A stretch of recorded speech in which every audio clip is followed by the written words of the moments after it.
I tested Fusion 360 and I'm going to give you my honest review in 4 minutes. I'm going to tell you what I like about this tool and what I don't like about Fusion 360, and also some possible alternatives that might work better for you. So by the end of this video, you should have a better idea if Fusion 360 is a good fit for you. So let's first start with the good. So I'm very confident that Fusion 360 is arguably one of the best and most powerful CAD programs for 3D modeling on the planet. It's a professional grade industrial powerhouse that legit engineers use to design everything from car parts to medical equipment. Once you learn Fusion 360, you arguably don't have to probably learn anything else for probably maybe like a decade or maybe the next 2 decades. It has parametric modeling and it has like high-end simulation, high-end rendering, literally everything. So here is the big thing that I don't like about Fusion 360. And the first one is the huge learning curve. Even for me, that's someone that is really good with software, and I find Fusion 360 to be extremely complicated. I personally feel like I'm sitting inside of a jet, like the cockpit of a jet, and I've never been inside of it, and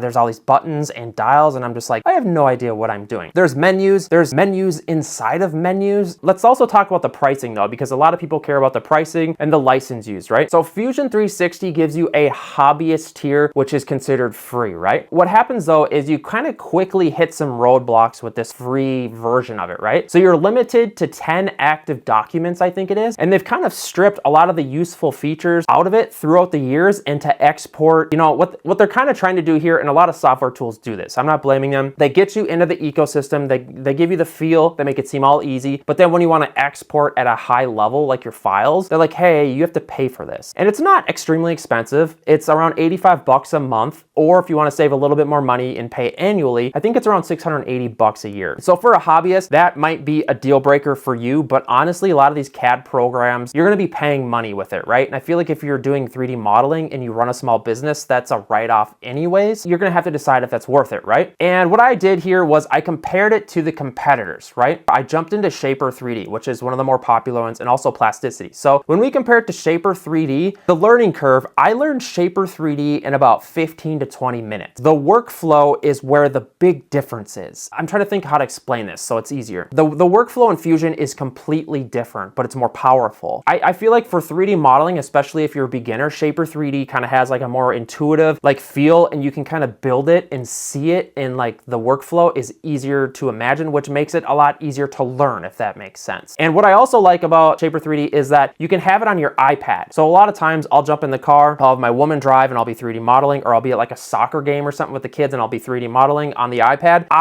I'm obsessed with that. I can be on the couch watching movies, and it doesn't need Wi-Fi to do 3D modeling. And also, when you compare Fusion 360 to something like Plasticity, Plasticity is also like a desktop-only tool, just like Fusion 360, but it's easier to learn, like way easier. But I will say that Fusion is way more powerful. Also, Plasticity is a one-time fee, which the 3D printing hobby is obsessed with. I hear people screaming in the comments, Plasticity, month-to-month subscription fees are BS, and I totally get it. For me though, still Shaper 3D, the workflow on the iPad is just like, I just melt over it and I just cannot get over it. But Plasticity is a huge one. One thing I will say about Plasticity though is you pay for a one-time license, right? But it's only for a year. So if like they do some major update in 2 years, you don't get that and you got to pay extra. You know, and there's a bunch of other options. Then there's free options too. There's free CAD, but I think Plasticity and Shaper 3D and probably Onshape are the most compare there, or SolidWorks. Onshape, I will say, I don't talk about it because it's $1,500 for their like starting plan, and a lot of people are just like, I'm out. And I've kind of learned in this 3D printing hobby, people are not willing to pay for these subscriptions. Shaper 3D is $38 a month, which is half the price of Fusion 360. So it's like I can kind of sit with that. So for me, the winner is Shaper 3D. And what I did for you guys is I reached out to these companies to see if they would offer you like percentage off promotional codes, and Shaper 3D and Plasticity actually offered you guys 10% off. So I'll put those promo codes down in the description down below. I tested Fusion 360 and gave my honest review in 4 minutes. I talked about what I like about the tool and what I don't like about Fusion 360. Oh, and before you go, YouTube thinks you're gonna love this next video. This is one of my favorite videos to date, and I think it's gonna be great for you. Check this video out, guys.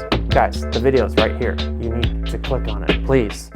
Please click on it, please.